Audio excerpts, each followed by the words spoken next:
I went to study in Australia, and here I work as a Chief Revenue Officer in Whispir. It's a glorified title for a sales manager. It's okay.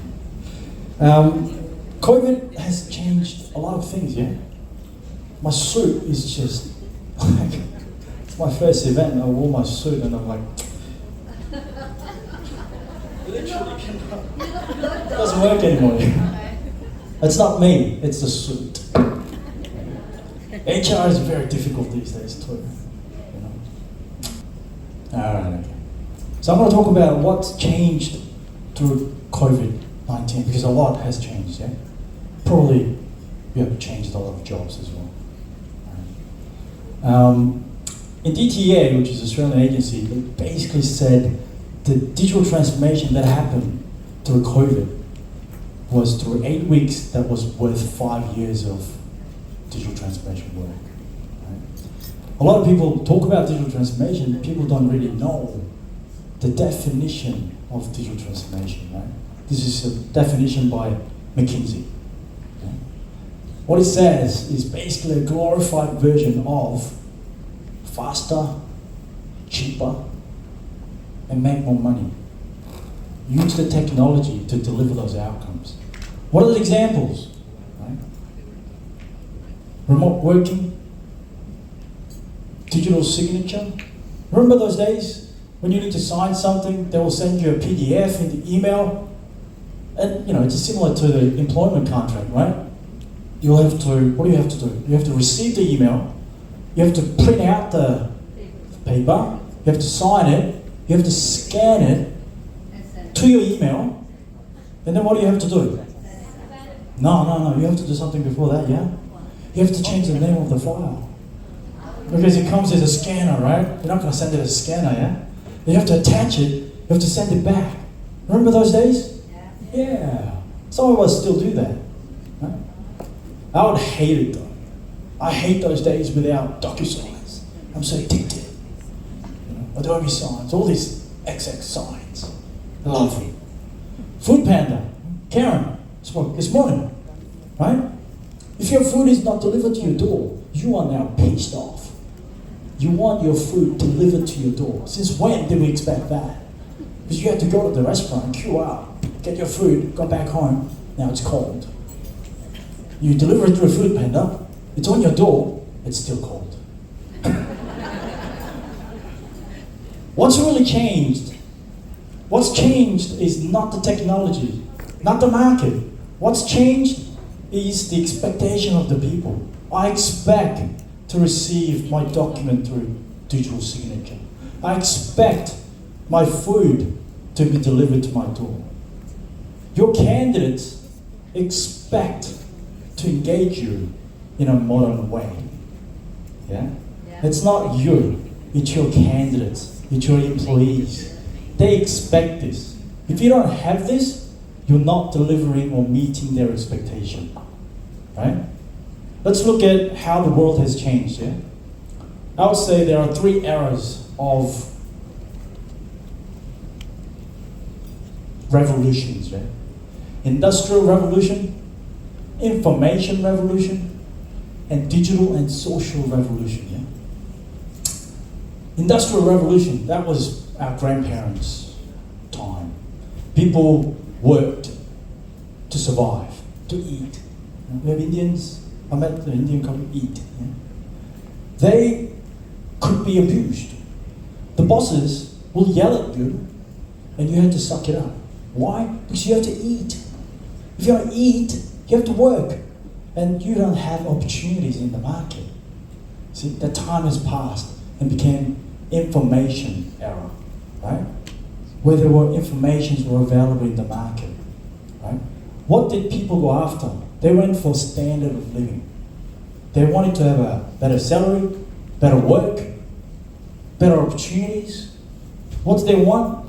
They wanted to pay for a house, they wanted to buy cars, wanted to send kids to good schools, right? And the information era came to the end when the information became free, right? You can learn coding through YouTube. It's all free.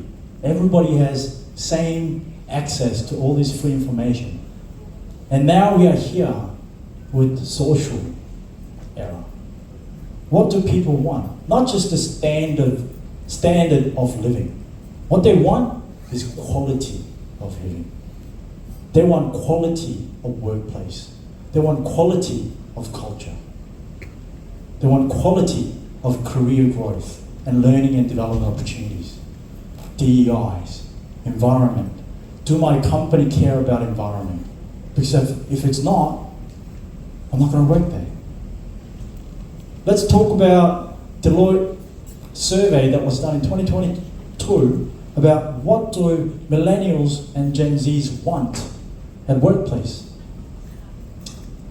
It's a bit hard to read. Good work-life balance. What does that mean? Does anybody know what that means? That basically means I don't want to work hard. I don't want to do overtime. I want to spend more time with my family. Yeah? Learning and development opportunities, that's a second, yeah? So if somebody comes and says, hey, I'm going to pay you 50,000 USD, huh? But you're not going to learn anything, but you're going to have to work hard, overtimes. Versus, no, I'm going to pay you 40,000, but you can have all these opportunities at work, you can learn where you can have your career path. Millennials and Gen Z will absolutely take 40,000 bucks. Yeah? My father and me will take the money. Absolutely. If somebody pays me, I'm working for them. You're my boss. Right? Think about that. Oh, that's hard. We have seen many speakers talking about hybrid workplace, yeah? So survey was done in October. No, this one is not October. This was done in June 2022 with 23,000 millennials and Gen Z. Yeah? They're saying 75 or 76% of these people say, unless it's a hybrid workplace, I am not coming. Right? I have my sales guy in Philippines, and I only found out yesterday he lives 3.5 hours away, huh? So far. No, he still has a job as a salesperson. Right? Love the guy. Good at his job. Right? With all that, challenges, because these are challenges for you. HR is hard. Because it used to be, have a good office, maybe some breakfast, coffees and teas, pay them a lot of money, get them to work, and it's done. Now you have to go have OH&S conversation, trainings, career courses, culture, DEI, so many things. So, what are the challenges that you see in the market from a recruitment perspective? Number one, I call it great resignation, yeah? During COVID, everybody changed their jobs, right? Why? Because we didn't have enough people. Especially, I'm from Australia, yeah? What did Australia do? We closed the border. And there's only 25 million people in that big country. We need more people. What happens when you don't have enough people and you have all these jobs? You gotta pay them more. Similar things in Philippines. You need to pay them more, right? Everybody changed their jobs. What does that mean today? It's FIFO, first in, first out, right? So they're not moving because they've already moved. In the past 2 and 3 years, everybody found a new job. Macroeconomics, it's not helping, yeah? With the inflations, interest rates, companies are not spending as much money. They cannot anymore. They have to look after the EBITDA. Skill shortage, I mean, we all know about this, yeah? What does that mean? Well, the problem is you need to attract candidates. Yeah? With all the challenges you see, how do you actually engage and attract talents? Right? And the way to do that is to create that candidate experience. The truth is, until they work inside the company, they don't actually know, right? How would they know? I didn't know. right? I signed up to work at Whispir. I've been here for 4 years. Initially, I was running Australia and New Zealand. As part of the interview, my CEO said, hey, you're gonna have to do some refresh and change the culture of the sales team. I said, oh, I can do that, no problem. And I came in, I had 15 salespeople. Within the first 12 months, 14 of them were gone. It was not easy, as you can tell. And HR was my best friend, because all these guys wanted to sue me. So, that was just a side talk, but anyway, candidate. Look, I've hired a lot of people too, I didn't fire people, I hired good people, right? Based on LinkedIn survey, I can't remember which speaker actually referred it. I think, I can't remember, but somebody referred to LinkedIn survey, which was done in October 2022. One of the key factors to create a better candidate experience is clear and consistent communication. All right, let's talk about this. Yeah? I booked a flight ticket to go overseas before pandemic, and obviously with the COVID, I had to cancel it. All right. I wanted my money back, and it was a full refund right. I called up I can't name the platform I bought the ticket from. Anyway, I called, right? I said, oh yeah, so we've got all these requests coming through. It's going to take a little bit more time. Just bear with me, right? Fair enough. I understand. 1 month, 2 months, 3 months, 4 months. Now you started to forget how much you paid. And you started to forget how much you need to get the refund from, right? 5 months. And what happens? You get pissed off. You're now angry. You're calling the guy, and you go, where's my money, right? Give me my money back. Oh, you're laughing, I didn't say anything.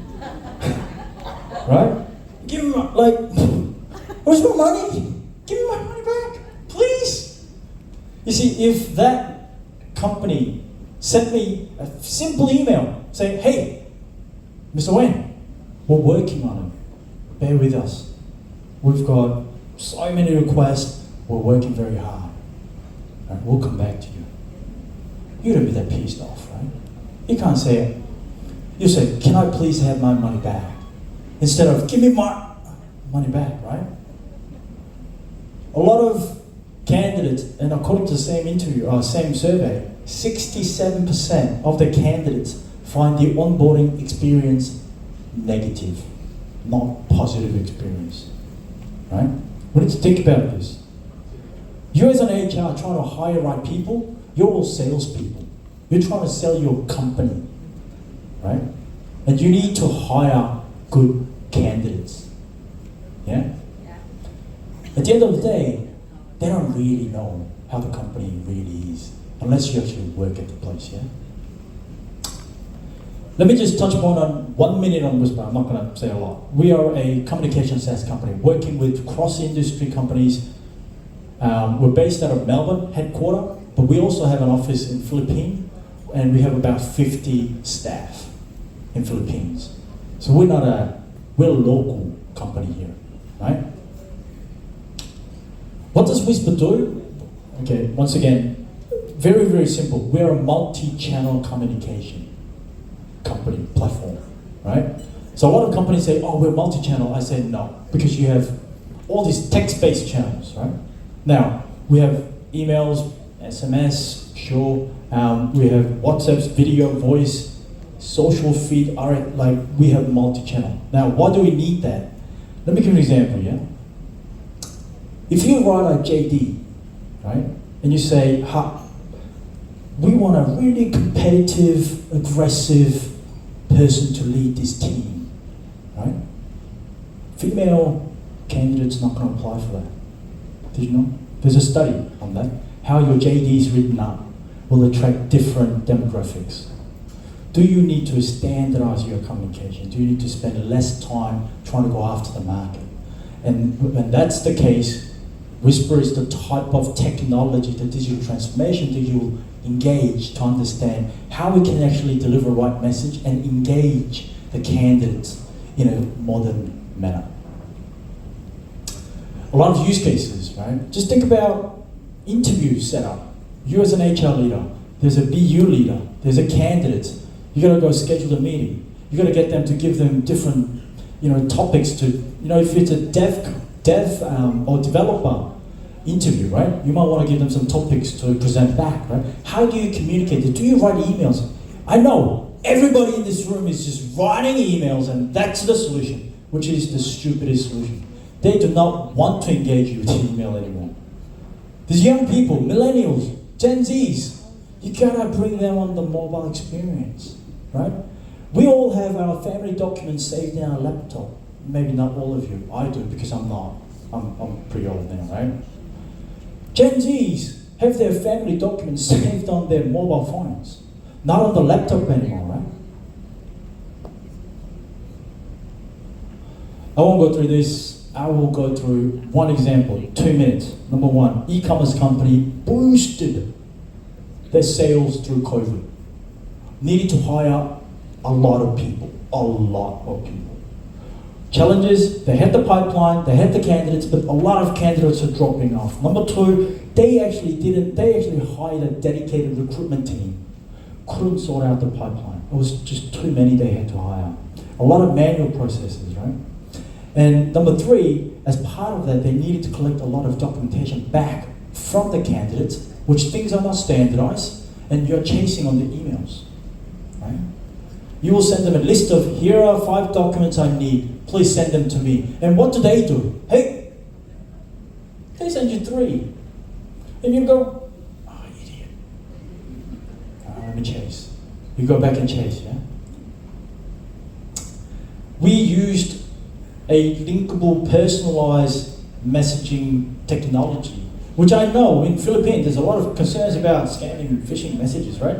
But you as an HR professional, I will send you a message with a link on it. Click to see more information.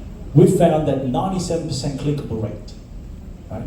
So if you send them a random message, I understand. They may not click it. If you tell them that I will send you a message, they will click it.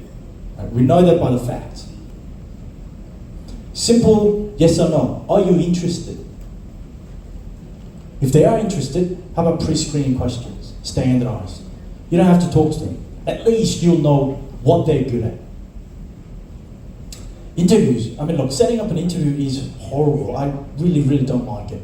I love my HR leader and recruitment team, but setting up an interview is such a tedious process. She's pinging me, slacking me, emailing me, checking my... And then I go, oh, I can't go on to that time. I got something else. I need to be on the road to a client meeting. And I go back to her and she goes, oh yeah, I can't make it. So she goes back to find another time. Horrible. Why can't you automate that? How much time would you save if you automate that? Reminders. Some people don't turn up. Right? I am guilty of that actually. Was an innocent mistake, but yes. With Whispir, this company was able to achieve a number of things. Number one, the focus was we needed to have the modern technology to engage the modern people. You need to, because the market, the candidates, they expect you to be modern. Right? Number two, we've streamlined the interview processes. It was taking way too much time. Number three, it was integration into the main ATS system. Right? And what we've delivered, the outcome of that was 25% drop-off rate savings. Documentation collection time. Now, this is 30% actually is a bit arguable, right? We were arguing about with the customer, how much time did you actually save? It's hard to quantify, right? But clients are saying, we have saved 30%. And how much productivity we've delivered to the HR team. And my time's up. I won't go through this. And final slide. We have a booth at the back of the event. Please come talk to Whispir. We're not here to sell you something. We want to hear your pain points. That's what we're here for, right? So please share your pain points, and we'd be very, very glad to talk to each other. Thanks for your time today.